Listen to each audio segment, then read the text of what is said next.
In 1937, a school board in East Texas voted to save $300 a month.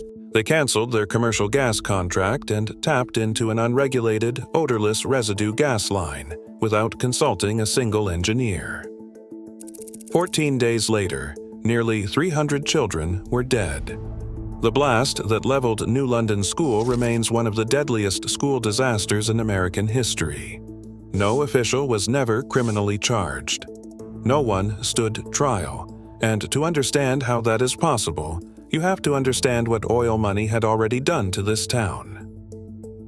Oil transformed New London from a quiet patch of East Texas into a boom town almost overnight.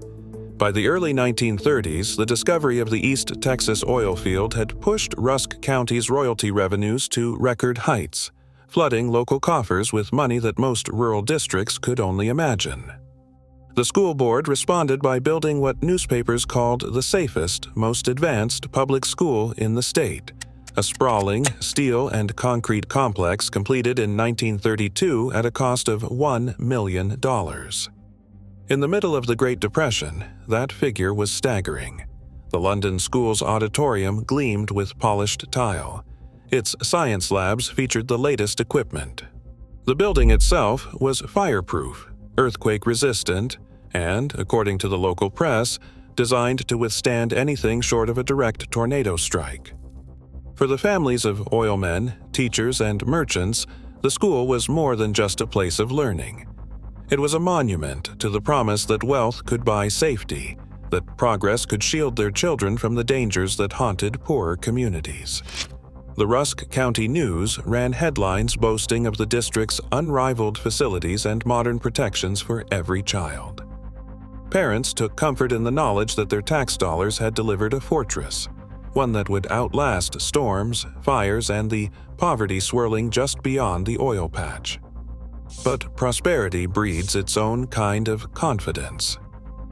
In New London, the belief took root that money could answer any problem, that cost-cutting in a wealthy district was a sign of prudence, not risk. The London School stood as proof, at least on the surface, that the community had done everything right.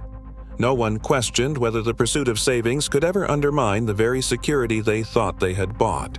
The illusion held, right up until the day it shattered. On March 4, 1937, the London School Board gathered in the superintendent's office and signed their names to a decision that would erase a monthly expense from the district ledger, and in the process erase hundreds of lives from the town's future. The minutes from that meeting are blunt. The board, acting unanimously, voted to cancel the school's $300 per month contract with United Gas Company. The official ledger for that month shows a zeroed-out payment under Utilities Heating.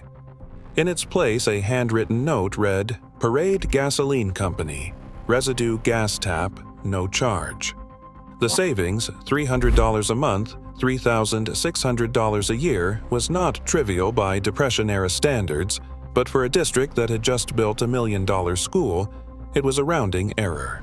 Board President E.C. Larkin and Secretary M.B. Rivers signed the resolution, authorizing Superintendent J.W. Shaw to arrange the tap into the oil company's residue gas line. No engineering review was recorded. No safety inspection was requested. The district's procurement manual, which required competitive bids for contracts above $200, was sidestepped on the grounds that the gas would now be free. The only stipulation, buried in a letter from Parade Gasoline Company, was that the district would assume all liability for any future leakage. Archived correspondence reveals how the oil company's offer was framed as a favor to the community. The letter promised no cost to the district, provided a modest indemnity clause be signed. The board saw an opportunity to demonstrate fiscal responsibility, a point echoed in local newspaper coverage that praised the move as wise stewardship of taxpayer money. Not a single mention of safety concerns appears in the public record. The board minutes contain no discussion of the fact that residue gas was untreated and odorless, or that the tap would run directly into a crawlspace beneath the school's main wing. The signatures on the resolution are clear, legible, and final. With a single vote, the board traded a paid, regulated utility for an unregulated, invisible hazard, all in the name of saving money that the district hardly needed. Beneath the polished floors and science labs of London schools stretched a crawl space, 65,000 cubic feet of dead air, boxed in by concrete and brick. The architectural plans called it a utility void. In practice, it was a sealed chamber, barely ventilated, running the full length of the east wing. When the school board tapped the Parade Gasoline Company's residue gas line, they piped the untreated fuel straight into this hidden space. The gas, a blend of methane, ethane, propane, and butane, was invisible and completely odorless. No mercaptan, no warning. The Bureau of Mines would later testify that without an added scent, a leak could go undetected for weeks, even as the air became lethal. In the weeks after the new tap was installed, students began to complain of headaches, nausea, and a faint hissing sound drifting up from beneath the floorboards. Teachers logged the symptoms in daily reports, but the entries were dismissed as routine colds or the stress of spring exams. Maintenance staff occasionally noted a peculiar draft near the heating grates, but with no smell and no visible danger, no one called for an inspection. The district's own engineering advisor had warned that residue gas was heavier than air and would settle in low places if not properly vented. That memo was quietly filed away, its recommendations ignored in favor of the cost savings. The crawl space, designed to house pipes and wires, became a reservoir for a growing cloud of explosive gas. Each day, as heaters ran and children filled the halls, the mixture thickened, spreading silently through the underfloor void. No alarms sounded. The only evidence was the rising number of student complaints, headaches, dizziness, unexplained fatigue scattered through the school nurse's ledger. The danger remained invisible, accumulating in silence, until the moment a single spark would make it impossible to ignore. At 3:17 in the afternoon, the silence inside London School's workshop fractured. Shop teacher C.L. Thurman guided an electric sander across a wooden cabinet, unaware that each pass sent a faint spark arcing from the motor's brushes. For weeks, an invisible threat had gathered in the crawl space below, a dense, odorless cloud of residue gas, undetected and unheeded. The sander's motor faltered, then caught, and a single, sharper spark leapt to the metal workbench. In that instant, the air itself became fuel. The floor erupted beneath the students. A pressure wave shot upward, lifting the building's steel and concrete roof clear off its trusses. Walls buckled and collapsed along a 253-foot stretch, the force so violent that windows shattered across the campus and the bell tower crumpled in on itself.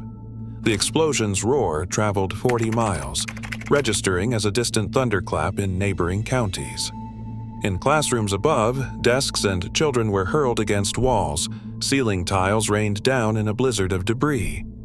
The school's east wing, once a model of modern engineering, disintegrated in seconds. Survivors described a blinding flash, a blast of heat, and then a vacuum that sucked air and bodies into the open. Some students in the shop class were thrown clear of the wreckage, their memories frozen on the image of classmates vanishing in a burst of flame. Others found themselves pinned beneath collapsed beams, the air thick with dust and the acrid bite of burning insulation. The building's polished tile floors, so recently a point of pride, now gaped open to a blackened void. In the stunned quiet that followed, the only sounds were the groans of the injured and the distant wail of sirens converging on what, moments before, had been the safest school in Texas. Parents and neighbors ran toward the ruined school, some still in work clothes from the oil fields, others barefoot, desperate to find their children. The collapse left only splintered beams and a crater where classrooms had stood minutes before. Rescue began by hand, no modern equipment, just shovels, crowbars, and bare hands digging through twisted metal and shattered concrete. The first bodies pulled from the rubble were children, some still clutching pencils, others burned beyond recognition. Teachers called out names into the dust, hoping for an answer. The field hospital set up in the community hall filled quickly, doctors improvising with kitchen tables and borrowed blankets. By nightfall, the death count had already reached into the hundreds, but the work did not stop. Volunteers from nearby towns joined the search, forming lines to pass out debris and carry survivors to safety. Official records would later confirm 295 dead, most of them children.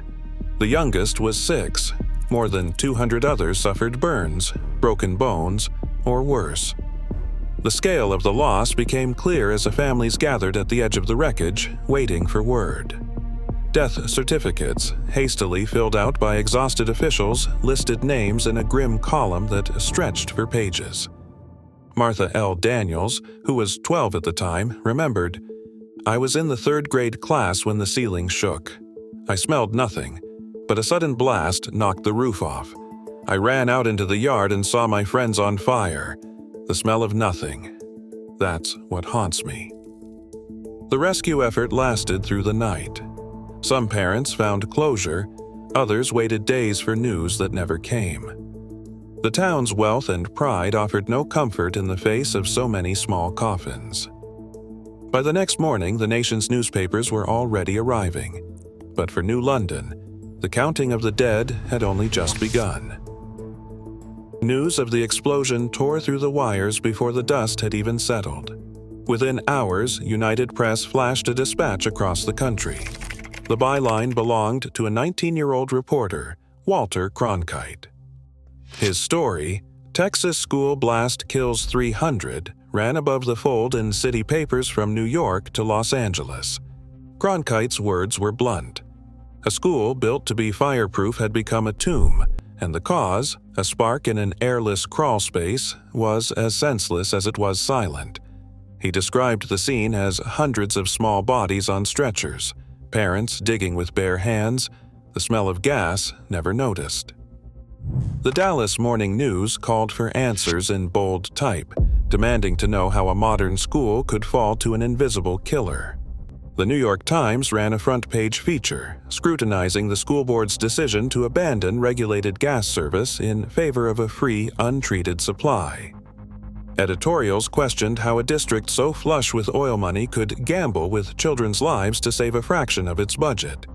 The press, usually focused on distant politics or Wall Street, now turned its full attention to a rural patch of East Texas. International headlines followed. The shock reached as far as Berlin, where Adolf Hitler sent an official telegram of condolence. The message, entered into the congressional record on April 1, 1937, expressed sympathy for the families of New London. The gesture, bizarre and chilling in retrospect, underscored just how far the story had traveled. For a brief moment, the world's gaze landed on a town that believed itself untouchable. As national coverage grew, so did the pressure for accountability. Lawmakers in Austin faced a growing chorus demanding to know why no one had smelled danger, why no engineer had been consulted, why a school district could trade safety for savings. The headlines made it impossible for officials to treat the disaster as a local misfortune. New London's private grief was now a national reckoning, and the search for answers had only just begun. State investigators arrived in New London to find a trail of paperwork and a community demanding justice. The evidence was not hidden. Board minutes recorded the vote to abandon regulated gas. Letters from Parade Gasoline Company spelled out the district's acceptance of liability. Memos from engineers, filed and ignored, warned of the dangers of odorless residue gas accumulating in unventilated spaces. Yet, when the inquiry convened in Austin, the focus shifted. The official report issued by the Texas Military Court of Inquiry in April 1937 blamed the disaster on a faulty pipe joint and poor ventilation. No mention of criminal negligence, no indictment for the board members who authorized the tap or for the oil company that supplied untreated gas. District Attorney Henry Randall declined to prosecute, citing a lack of evidence for willful misconduct. Humble Oil's legal counsel lobbied to keep the inquiry narrow, warning that a precedent could threaten the entire industry. The machinery of accountability ground to a halt. The outrage that filled headlines faded into legal language. Mechanical failure, not human failure. The men who signed the orders walked away untouched, protected by the very institutions that should have demanded answers. The aftermath of the New London explosion forced lawmakers to confront a truth that could no longer be ignored. Natural gas, when left untreated, is an invisible killer. In the months following the disaster, the Texas legislature moved with rare speed. House Bill 1247, signed into law by Governor James Allred in July 1937, required that all natural gas distributed in the state be odorized with a chemical called mercaptan, a substance so pungent that even the faintest leak would trigger alarm. The statute's language was blunt, demanding, for the first time that safety take priority over cost or convenience. The measure passed with overwhelming support, propelled by the memory of hundreds of lost children. Within a year, gas utilities across Texas, and then the nation, began injecting mercaptan into their lines. The rotten egg smell, now taken for granted in every home and school, can be traced directly to the signatures of Texas legislators on that 1937 bill. It was a partial correction, an engineering fix born of tragedy. Yet, for all its impact, the law could not answer the deeper question of personal responsibility, nor could it bring comfort to those left behind. The odorant mandate stands as the most enduring legacy of New London, a safety standard written in the shadow of preventable loss. For decades, the story of New London faded into uneasy silence. Families rebuilt, the school was replaced, and the oil fields kept pumping. But the names of the children lost in 1937 vanished from textbooks and public memory. It was not until the 1990s that a handful of survivors, now elders in their 70s and 80s, began to gather their voices and artifacts. Led by those who had lived through the blast, they collected photographs, class rosters, and faded letters, evidence of lives interrupted. In 1995, the New London Museum opened its doors, housed in a modest brick building just down the road from where the school once stood. For the first time, a complete list of the victims was displayed on the wall, each name etched in black on white, a record that had never existed in one place before. Visitors could listen to recordings of survivors recounting the day the world changed, memories that had gone unspoken for half a century. The museum became a gathering place for those who refused to let the story die in the shadow of industry and official neglect. Through these efforts, a community reclaimed its history, not as a footnote, but as a promise that silence would not have the last word. Nearly every gas leak today reveals itself with a sharp, artificial smell, a safety measure born in the ashes of New London. But the lesson is unfinished. Accountability still bends to power, and preventable tragedies still hide behind technical excuses. As long as profit outweighs human safety, no regulation can guarantee protection. The real warning signal is whether we remember who paid the price. Share your thoughts below.